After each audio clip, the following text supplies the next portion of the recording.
And hello and welcome to Arts and Entertainment. I'm Deborah Gilbert, your host. And again, as always, thanks so much for being here today. So glad that you could be here, and I hope that you enjoy the show. Well, we're going to highlight an author today by the name of Theresa Mackiewicz. And Theresa, thanks so much for being here today. So nice to have you. Thank you very much for having me. I appreciate being on. What I like to do with all of my guests is start from the beginning. So let's introduce them to you. Tell us about yourself. My name is Theresa Mackiewicz, and I was a special ed teacher for a long time. And my husband's in the Coast Guard. We decided to go active, and then we went to Virginia. And when I was in Virginia, I hurt myself a couple times, and I started writing again. And it kind of took off with the writing, and it's been kind of exciting. And then I moved back. I went to Virginia, and then we went to Connecticut. Now we're back home in Massachusetts, and I still keep pushing out and writing because I'm trying to write for the kids who struggle. And it's been a wonderful ride. I've been in Barnes and Noble in many states. I've been all different locations, and it's a real passion of mine to help the students who struggle. So that's about it. Now, you have been in education for a long time. Did you think, now you're teaching now at the high school level, did you think that you would be a teacher all of your life in special ed? I wasn't sure. I have my degree in special education and a sociology degree. My first degree was in early childhood. So I just basically wanted to help the kids who struggle, teach them other ways to make sure that they could, do what they want to do in their lives, and just find ways to make sure that they can. I taught a 5-year-old a long time ago how to swim, and I thought that was very important in college. So I've always liked that, trying to think out of the box and try to help educate kids. It might not come as easy for others, and that's how I want to give back to the community and life. Is that what spurred you on in your writing, was to help kids who struggle? Tell us about being an author. What's it like? How did you decide to do that? Well, my passion stems from my son and I. Actually, when I was a child, I saw double in my left eye for 30 years. So I struggled myself sitting in that seat.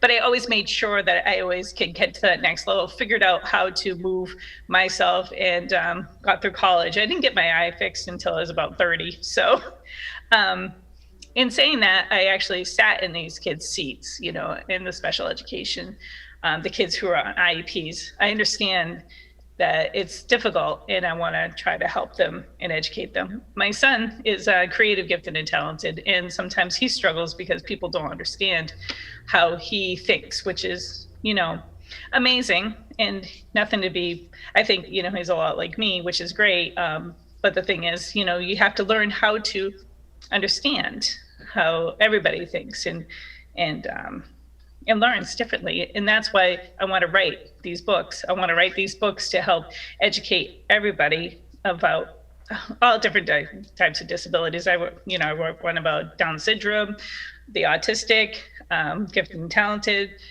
and so on, and I think it's very important for people to understand these books have a need, and to not only the teacher and the child, but also the parents, everybody to be on the same page as they read my stories, especially Scribbles, is just the start of this journey. Why don't we talk about the books that you have written and also about Scribbles? Tell us about that. Well, Scribbles, actually, I wrote it in high school, not about a child, but a kind of a situation this child who's going through it at the high school level, actually. She was struggling in math. But it wasn't all about her. I embellished and changed it, and I changed her name and everything. But it started with her, to give it inspiration. When I wrote it when I was teaching. And then when we moved to Virginia, I picked up that piece again, started revamping it, changing it. And with my information of where my students are now, how to develop it correctly to make sure that all students could use this book, because it's an inclusion setting. I did not understand or think, to be honest with you, that it would win 2 awards, and I'm very proud of myself for that. There's 2 awards: Children's Mind, Body, and Spirit, for the International Book Awards and Best Book Awards for children's mind, body, and spirit in 2017 when my book was pushed out. So I know that it's a need, and I want these kids to feel success, and I want them to keep going. And just because you think differently means nothing. So that's why I write. For those individuals that are watching us, and I have a lot of them I know, that would like to become an author or that are trying already to get published, how did you do it? What is a recommended way that you would tell them that they should be pursuing it? There's many different ways to get published. You can, self-publish. There's that route. You can go traditional, right? Or you can do a hybrid, which is what I did, because I didn't know enough about the publishing industry and about the book business. All I knew is I wanted to write, and I wanted my stuff to get out there. So actually my husband's friend, who's a good person, he actually told me about Mascot Books was my publisher, and I heard they only take the top 20% that actually come in. They liked Scribbles, and they liked my other pieces that are coming out, and away it went, and it hasn't stopped. I made it in Target and Walmart, online, and many places in Barnes and Noble. When I was in Virginia and I came to Connecticut, they actually knew who I was, which I was surprised, and I was happily surprised. So to be an author, you have to figure out what route you want to take. I chose that, and I figured that would teach me the next part of how to be an author and to get out there. So now I'm pushing to other places, to show how to explore and to help children, and I just keep on pushing. So, is your work all about helping children? What's your desire that your work, once it's published, or the things that you're writing right now, what's the difference that you want to make? I want to make sure that all children understand just because they struggle doesn't mean anything. So what if you struggle? It's okay. And I really want my books to tell them that it's okay and find the next way to help yourself. I really want to be eventually, hopefully, fingers crossed, on a PBS and be like the new, not Mr. Rogers, but Mrs. Sunshine, and have my puppets. I have puppets that I want to bring to life, to teach children that it's okay to struggle and we'll still get through. So not only do I have kids who have disabilities or whatnot, but also, we struggle with diabetes or weight loss or, all these different types of things. So all different subjects come out. It's not just one thing or another. I've been in the field for a long time, so I've seen children get really upset about certain topics. So I want to have those topics ready and rolling so that they can feel understood, and then everybody's on the same page, and the children can get what they need instead of like fighting and feeling sad about what they need, if that makes any sense. Yeah, it does. You're teaching at the high school level right now. What are the classes that you're teaching right now? I'm co-teaching English, and I'm also co-teaching mathematics, and I have an academic support lab for my students. It's very interesting because I have to get back to that math brain, even though I want to keep writing and so in the English area. So, it's fun on both sides because you learn. If the kid is struggling in class, I check in with them and then I break it down for them right next to them so that they don't feel weird or anything like that. In that way, they feel success and they keep growing. And they have been. And it's been a beautiful thing. It's been a very tough year. Academically, they're socially emotionally behind, and academically, they're socially emotionally behind because of this terrible pandemic with the COVID. So I'm trying to get them back on track, and then away they go, and that's what I'm trying to do besides teaching. A good thing that you're mentioning that's coming through my mind are the parents that have children that are struggling. What would your advice be to them? Are there classes that they should be taking? Are workshops, books? What do you think they should be doing? Some of it, if they don't have a good foundation from preschool to 3rd or 4th grade.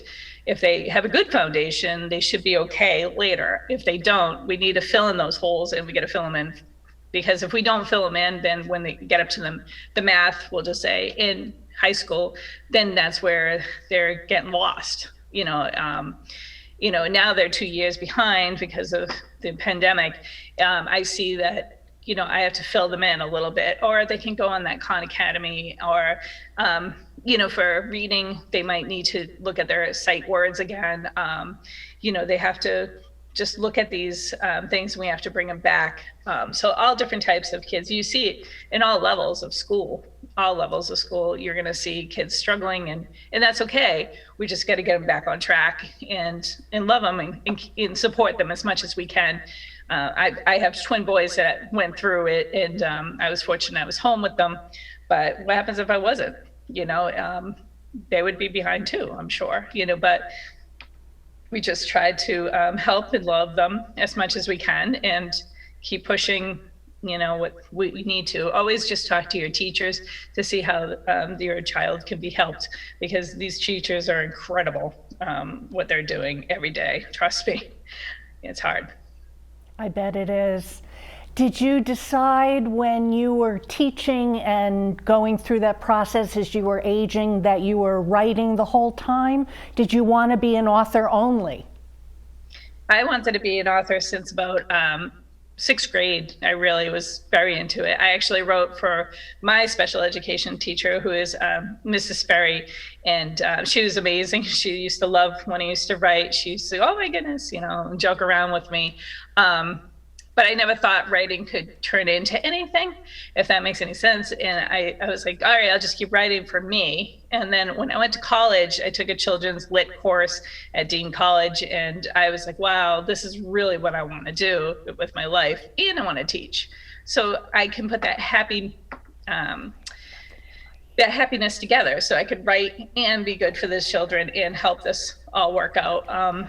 Did I ever expect it to work like this? No. I was like, okay, this is great. I took this course, yay, But then when we moved to Virginia, and I had time to really explore this and really look at it, and then kept on pushing, and then I was winning awards, and then it just went on this roller coaster. And then I was in different states, and they actually knew who I was, and it was beautiful. I actually sat down to a lady and get my nails done, and she knew who I was. I was like, really?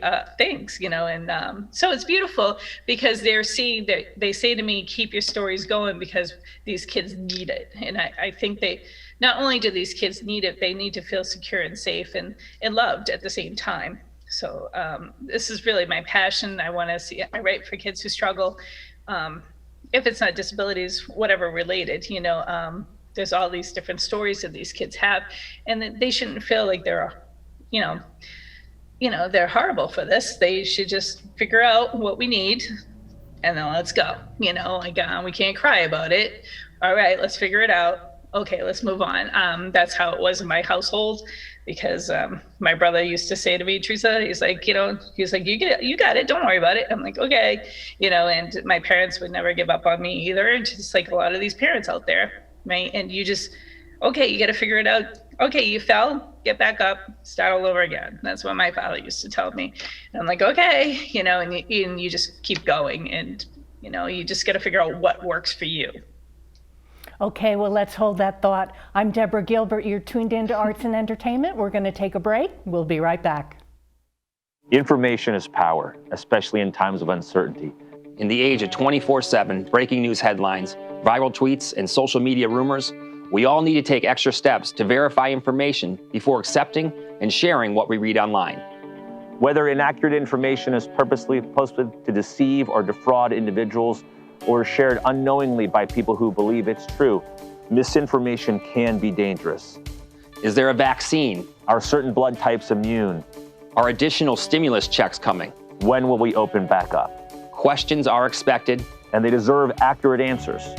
We need you to rely on information from official sources and credible subject matter experts. For both Connecticut-specific information and federal resources, visit ct.gov/coronavirus. And welcome back to Arts and Entertainment. I'm Deborah Gilbert, your host. And again, as always, thanks so much for being here. Well, we continue on with author Theresa Mackiewicz.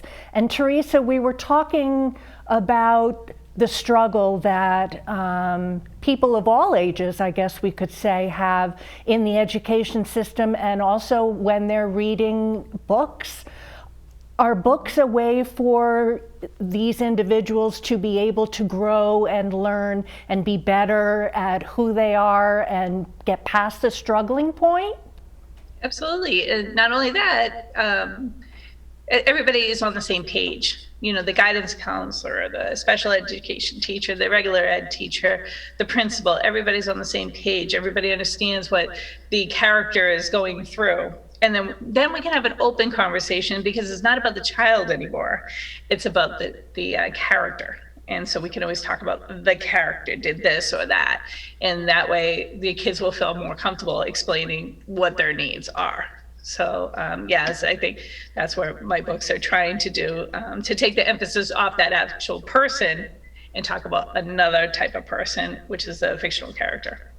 Have you ever done with your books, I know that you have been in public, have you ever done, you've dressed as Mrs. Sunshine. Why don't you tell us what it's like when you go into a book signing or when you're in a classroom? What do you do to prepare to perform for them? Well, it was really sweet. It was March 2nd for, the world, reading day, for the Dr. Seuss Day, whatnot. So I was asked to come, Zoom with Germany and the military kids over there. It was very awesome. And I had my Mrs. Sunshine outfit on, and I read them my story, explaining them that it's okay to struggle, it's okay to be okay, and Scribbles and you it's going to be fine. So it's really nice that I could actually wear my dress my mother actually made for me, which was amazing. And it's called, From Mrs. Sunshine. Mrs. Sunshine is the teacher in there, and she kind of keeps helping the kid grow and learn how they learn best. And so that's where Mrs. Sunshine, and hopefully I could be similar to the Mr. Rogers out there. So I think we need that again. Mr. Rogers is amazing. And so if I can bring Mrs. Sunshine back to life, and talk to the children about that, it's okay to struggle. This is how we're going to do it. And Mrs. Sunshine's here. So, and then it's based on my teaching, but also from my special ed teacher, Mrs. Sperry, from a long time ago. So it's a combination of us too, just loving and caring about these kids. And unfortunately, she has passed now, and I'm still trying to keep her legacy going. Now, you had mentioned that you probably had 10 or 20 other books that are in the works besides Scribbles. What are some of the things that you're writing about? What are some of your passions? Just everything, how I see these kids struggle, especially through this pandemic. So I have topics on the Down syndrome, where the Down syndrome child is being successful, and it's beautiful. And to talk about inclusion setting with that child. I have a diabetes one about this little girl just wanted to have a sweet tooth party, but then she learns her best friends have diabetes, so they can't come. But then the parents kind of put together how we can make this work. I have one about gifted and talented kids, that they're frustrated because they're bored. And so I have Fancy the Magical Frog come out and explain to the teacher and Mrs. Sunshine, and everybody talks about it, like how, they can develop this a little bit better for them for the curriculum. Also, I've talked about, I have the pull-out setting. I have all different types of things. I have a kid, I have one that a hospital actually asked me to write about a little boy whose brother is in the hospital, and he has to go, to the hospital all the time. So the little brother is very jealous of this. So he decides that he's going to have rainbow pox, which is, his made up disease where he puts stickers all over his body in all different colors. And when he does that, mom notices that, goodness, right? I've not been keeping track of you too. So then we just explore with the nurses and the doctors, and then, the child learns that, oh, it's okay that my brother's going through that, and, you just need a little extra TLC, a little love, and so they have that conversation. So I have all different types. I have one about going to jail, the father was in jail and how that impacts a child's life.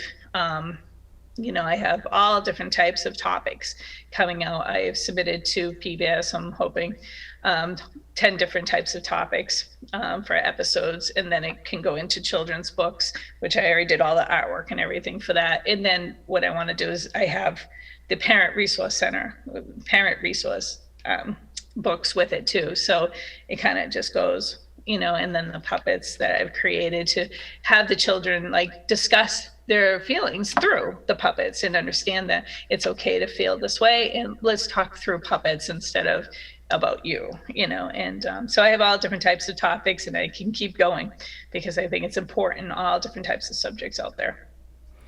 You have mentioned the pandemic more than once. How has that affected the children who struggle? The anxiety is through the roof. I've been tired, not because of the children, just because of, you can feel how heavy it is on them. September, probably to December, the anxiety is driven. We can't even get to the actual teaching of mathematics or English, right? But in mathematics, I remember talking to my co-teacher, and I said, wow, I know they understand this. Why are they not doing it? I don't get it. I don't understand. I did take a course on, about this, and the anxiety level is so high with these kids right now that they can't even get to the working memory, is what, the course I took about. So not only if we are seeing that the anxiety is so hot, they can't even get to the working memory, never mind learning new information. So we've been really working about keeping their stress level down, joking around with them while we learn math, while we learn English, and then they're starting to calm down. And then guess what? Now I think we're to a point where the kids are like, oh, I can do this, and they are working and they're doing it. But it took a lot. It was very difficult, very draining for everybody. It's not, it's been a tough year. I heard that this year is harder than the actual 2020 year. People are telling me that. And I kind of believe it, because this is the aftermath, right? This is what we see after these kids just went through this. Because they were held responsible, but they weren't, if you know what I mean. How can you hold these kids responsible if they're not in classes? Or it's just a skewed class. Yeah, it was hard. It was hard for the academics.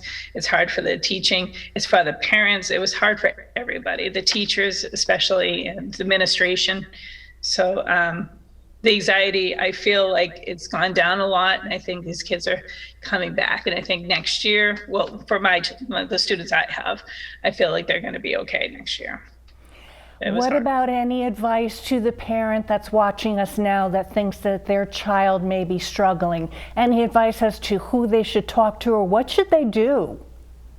Well, it depends on where the struggle is. If academically they're not doing what they used to be able to do, you can have them checked out in your special ed department, ask for an initial to see if they're okay there. Typically, if they're fine before, they're probably going to be fine now. It could just be the anxiety. It could not be. I'm not saying that I am the doctor of this or whatnot, but you have to look out and rule out certain things, correct? So I've had many parents ask me, Theresa, my kid is not performing like they used to perform.